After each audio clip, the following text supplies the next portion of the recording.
Test whether the series is absolutely convergent. Sigma n equal to 1 to infinite cos n pi by n square plus 1. One important property that is important for us is if sigma mod un converges, then sigma un without mod also converges automatically. That implies absolute convergence of the given sequence. This note is very important. So this note is very important. Let us find out mod un converges or not. That will directly tell us whether the given series is absolutely convergent or not. Let us verify that. Here the given sequence is, let the given sequence mod un be sigma n equal to 1 to infinite cos n pi by n square plus 1. Now we know that cos n pi value will be minus 1 power of n.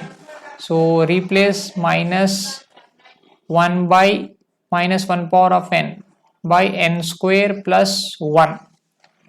Now this minus 1 power of 1, this minus 1 power of 1 indicates the given series is alternating series.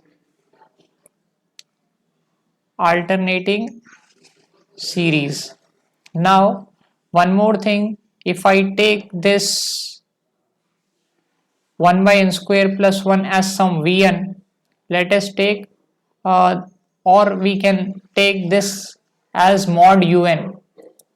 Now let us take this as mod un without this minus 1 power of n. We have 1 by n square plus 1, leaving this minus 1 power of n.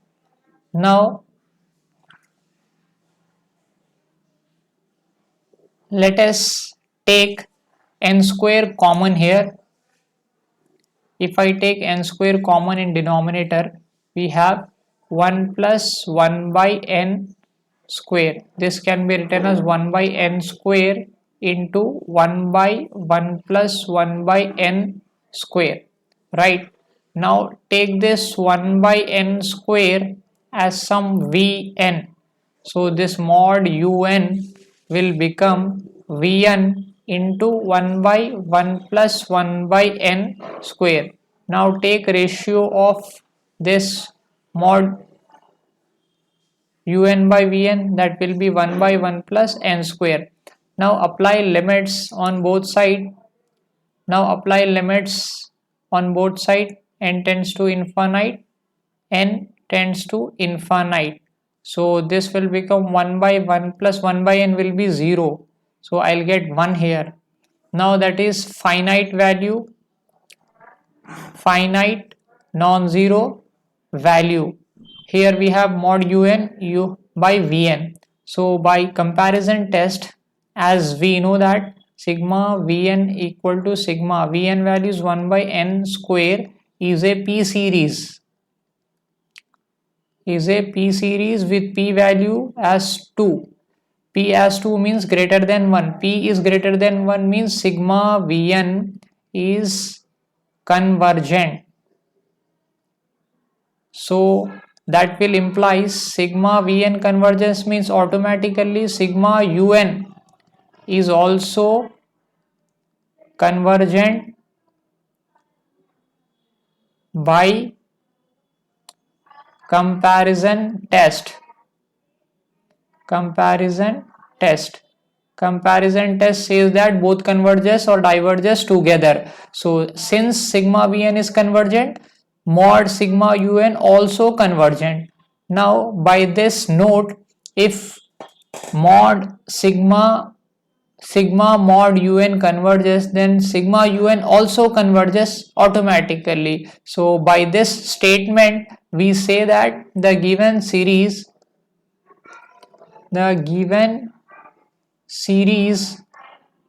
is absolutely convergence.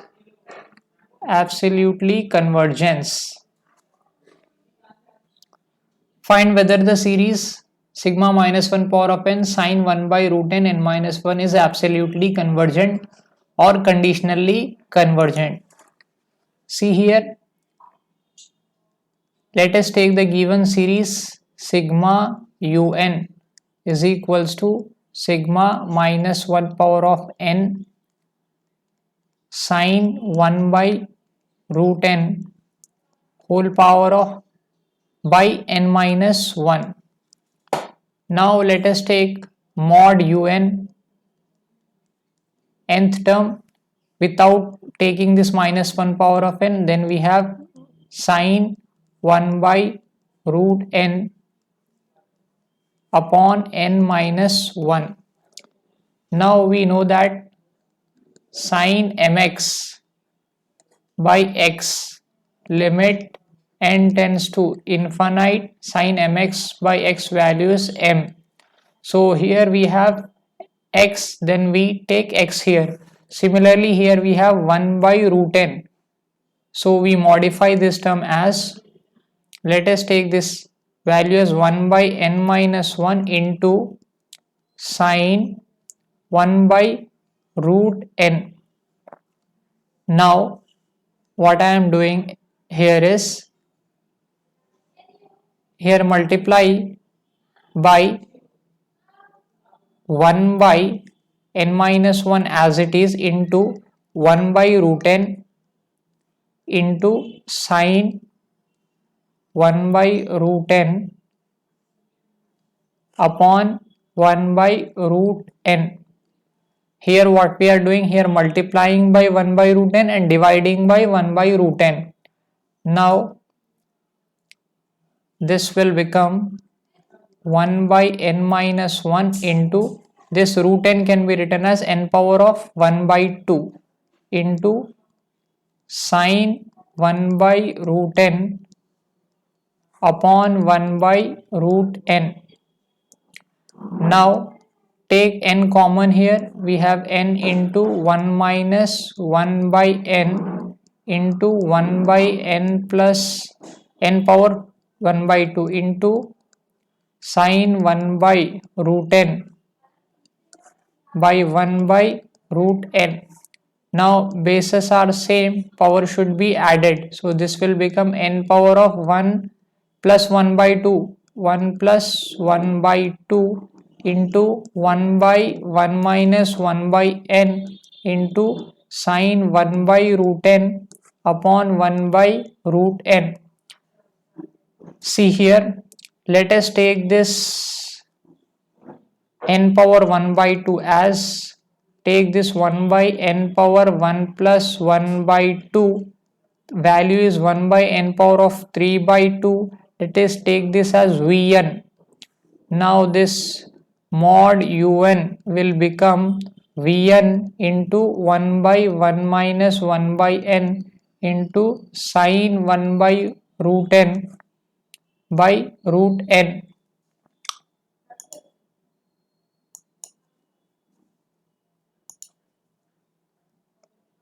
Now take the ratio,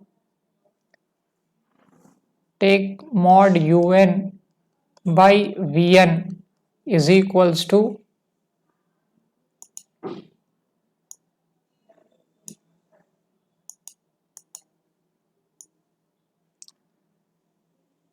now apply limits on both sides. Now apply limits on both sides. Here I'll get limit n tends to infinite mod un by Vn is equals to limit n tends to infinite. Now this will become limit n tends to infinite, distribute the limit 1 by n into limit n tends to infinite sine 1 by root n by 1 by root n. Here also we have 1 by root n, 1 by root n. Here also we have 1 by root n. Here we have 1 by root n only, not 2, 1 by root n. Now if I put n tends to infinite, we have 1 minus 0, 1 by n will be 0 and sine 1 by root n root n value is 1. This value will be 1, so we'll get 1 here. Now the ratio is finite, not equal to 0. It is finite. So by comparison test, as we have sigma vn, that's value sigma 1 by n power of 3 by 2 is a p series, is a p series with p value 3 by 2 greater than 1. When p is greater than 1, this sigma vn is convergent. Sigma vn is convergent. Now that will implies mod sigma un is also convergent, since by comparison test says that if one is convergent, then other will also convergent. Both series converge or diverge together. Now due to this convergence test, the given series, this given series is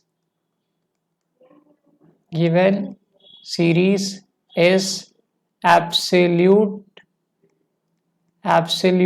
convergent. Absolutely convergent. Here I want to highlight that one important note is, if mod sigma mod un is convergent,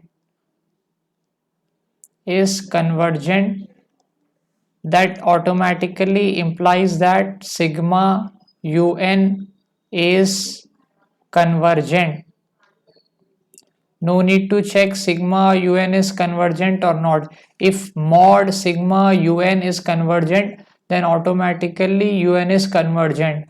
By these two statements, we say that given series un is sigma un is absolutely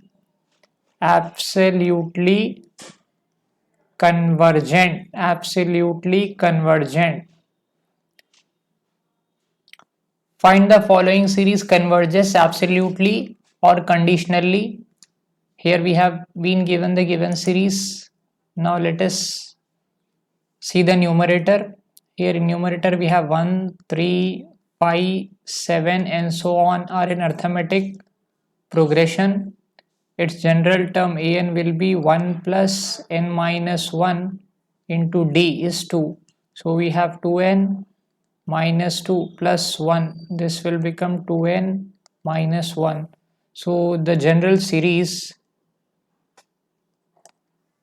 let us take this mod un is equals to minus 1 power of n. This sigma un will be minus 1 power of n. In numerator I will get 1, 3, 5, 7 and so on up to 2n minus 1. Correct. In denominator I have 6, 8, 10, 12, or also in arithmetic progression general term will be 6 plus n minus 1 into 2. So I'll get 2n minus 2 plus 6 will be 2n plus 4. So in denominator I'll get 2n plus 4, 6, 8, 10, 12 and so on. Now let us verify this. If I take the value n equal to, put n equal to 2, then I'll get 2 2s are 4 minus 1 will be 3.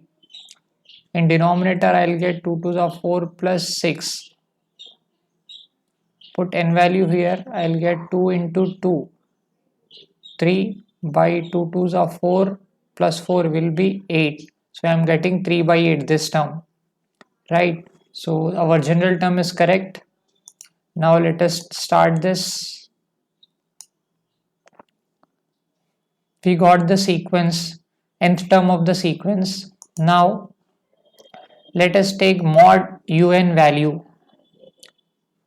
Mod un, that is ignoring this minus 1 power of n, that is positive negative sign, then we have minus removed 1 3, 5, 7 and so on up to 2n minus 1.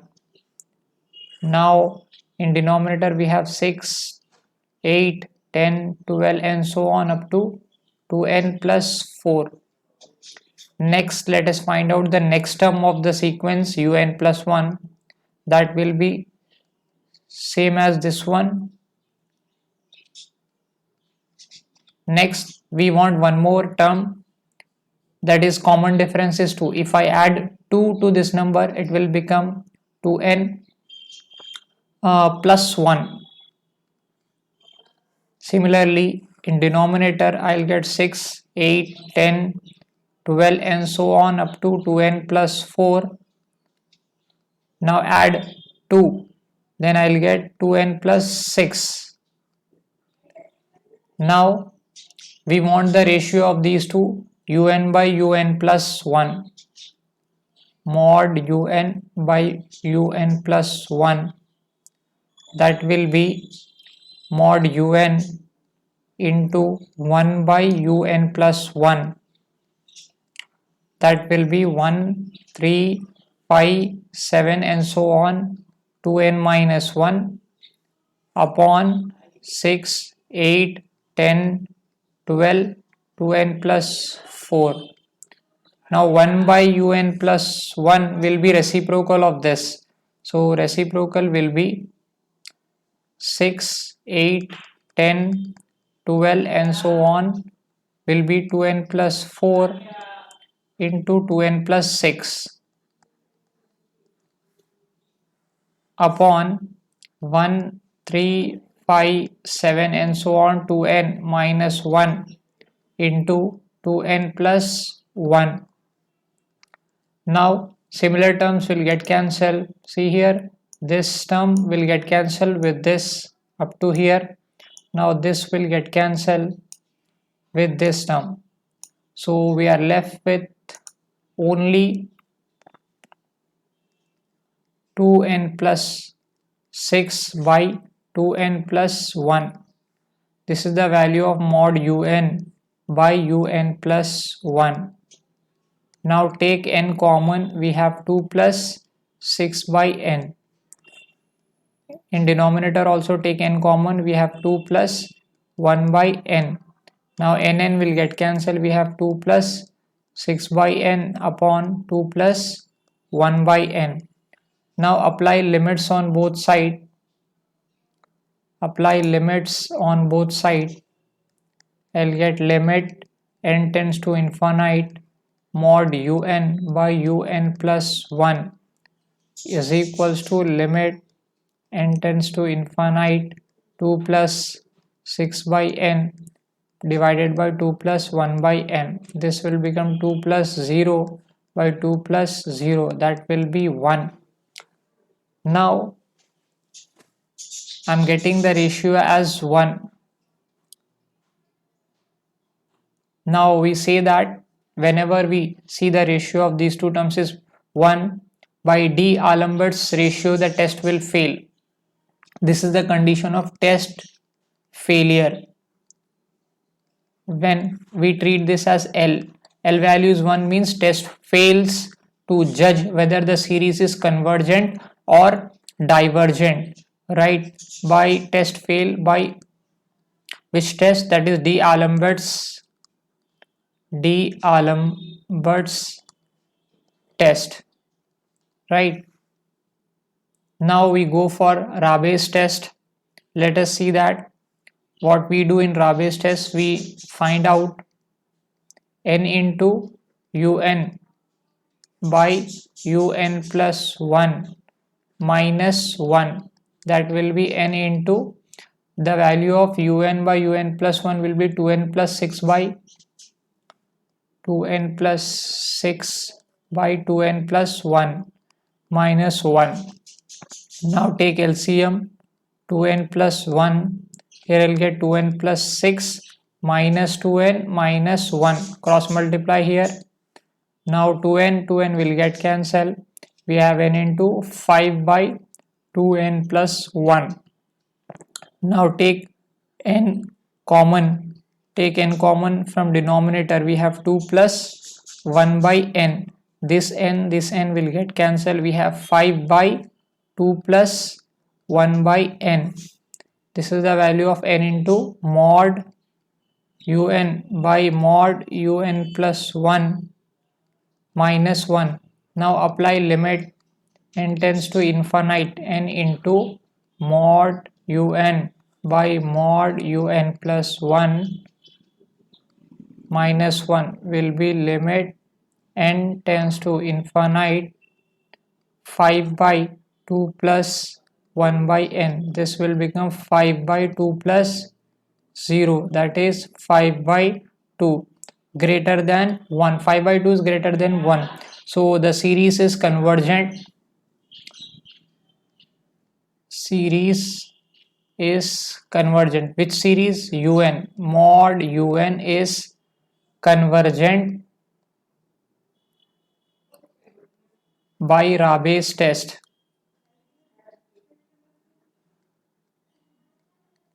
By Rabe's test it is convergent. Okay, the given series is absolutely, the given series is absolutely convergent. Since we have seen that mod un series is convergent by Rabe's test, it is convergent, and un, only un is convergent.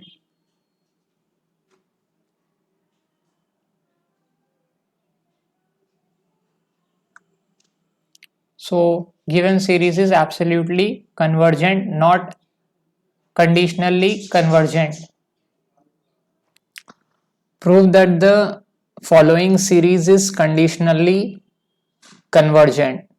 We have 1 by 2 cube minus 1 by 3 cube, 1 plus 2, and so on like that. Now let us get the general term for the series, or this above series can be expressed as sigma un is equals to, see here we have alternatively positive and negative sign, positive, negative, positive, negative. So that's why we will get minus 1 power of n minus 1 for this alternatively positive and negative sign. Next in denominator we see 2, 3, 4, 5, right? 2, 3, 4, 5 means arithmetic progression. All these numbers are in arithmetic progression, so its general term an will be a plus, that is first term, plus n minus 1 into common difference is 1, so we have 2 plus n minus 1, that will be n plus 1. So in denominator we have 1 by n plus 1 whole cube, right? For this term, these factors, 1 by 5 cube, 1 by 4 cube, 1 by 3 cube, 1 by 2 cube, for that we got this. Now the next term is 1 plus 2 plus 3 plus 4 plus and so on up to n. Now this can be modified as sigma minus 1 power of n minus 1 into 1 by n plus 1 cube. This 1 plus 2 plus 3 plus up to so on up to n means sum of natural numbers. So its formula will be n into n plus 1 by 2. We know that sum of natural numbers are n into n plus 1 by 2. Now this n plus 2 and 1 n plus 2 will get cancelled.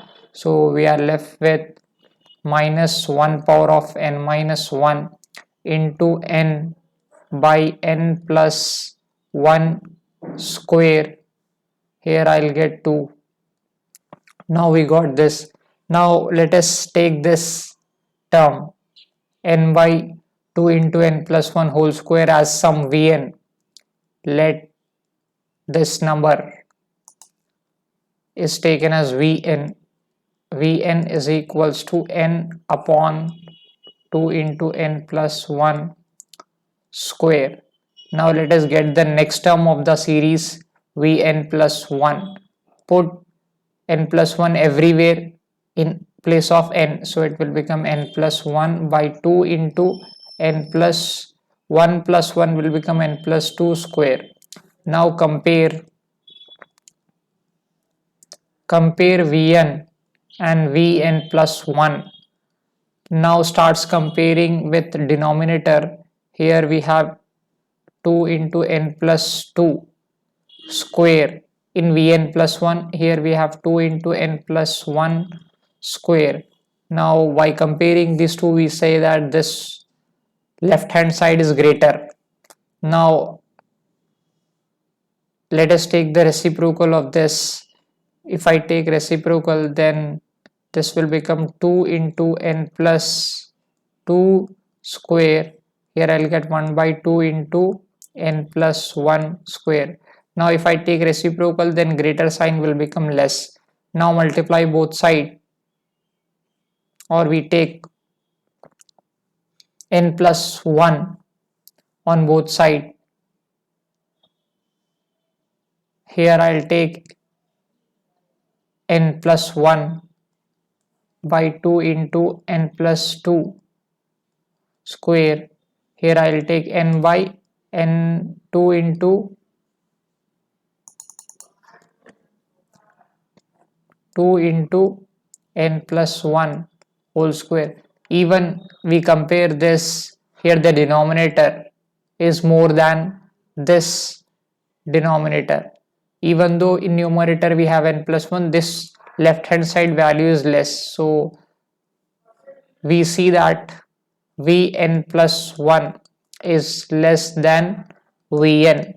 Even if we can't figure out this, we can verify by taking some value in place of n. If I put n equal to 1 in Vn, that will be V1, that is 1 by 2 into 1 plus 1 will be 2 square, 4 2s are 8. We will get V1 value is 1 by 8. Now V2 value will be 1 plus 1 will be 2 by 2 into 2, 1 plus 2, 3 square. So this will be 1 by 9. Now compare 1 by 8 and 1 by 9, which one is lesser? V2 is less than V1. So this can be verified by taking one of the. Now we have seen here Vn plus 1 is less than Vn, that is each term is numerically less than its preceding term, satisfying the condition, first condition of Leibniz theorem. Now let us go for the second condition of Leibniz theorem, that is limit n tends to infinite, Vn must be 0. Let us verify that. Limit n tends to infinite, Vn value is n by 2 into n plus 1 square. That will be limit n tends to infinite, and to take this n common, it will become n square. Then we have 1 by 1 plus n square. Now this and this n will get cancelled. We have limit n tends to infinite 1 by 2n into 1 plus 1 by n whole square. If I put the limit n tends to infinite, it will become 1 by infinite, that is 0. So see here, limit n tends to infinite un equal to 0 is the condition for Leibniz theorem. So two conditions are satisfied of Leibniz theorem. So the given condition, given sequence, here the given series is convergent by Leibniz test. Now we go for conditional or absolute convergence. Conditional convergent. For that we take mod un. See here, we have this un. Now we want mod un. So without this minus 1 power of n minus 1, take this n by 2 into n plus 1 whole square as n by 2 into n plus 1 square. Now take n common from denominator. We have 2 into n. If I take this n common, it will become n square. 1 plus 1 by n whole square. Now cancel this term. Then we have 1 by n into 1 by 2 into 1 plus 1 by n square. Now let us take this 1 by n is equals to some Vn. Now mod un is equals to Vn into 1 by 2 into 1 plus 1 by n whole square. Now divide by Vn on both sides. We have mod un as this 1 by n plus whole square. Now apply limit on both sides. Apply limit n tends to infinite on both sides. Limit n tends to infinite. If I put the limit, I'll get 1 by 2 into 1 plus 1 0. 1 by n will be 0 square. So I'll get 1 by 2 not equal to 0. So finite value we are getting of this ratio. So we say that by comparison test as sigma Vn, that is equals to 1 by n. Here we have n power 1 is a p series, right? It is a p series with p value 1. When p is 1, given sequence sigma Vn is divergent. If this is divergent, that sigma un, that is mod, the ratio of these two is a finite number, and this is divergent means this must be divergent. So mod sigma un is also divergent, right? Both are divergent by comparison test. Comparison test says that if one is divergent, the other automatically get divergence. Both simultaneously converges or diverges. That's why mod un is also divergent. Now one time here mod un is convergent. Let me write down the conclusion. Hence the given series is conditionally divergent, conditionally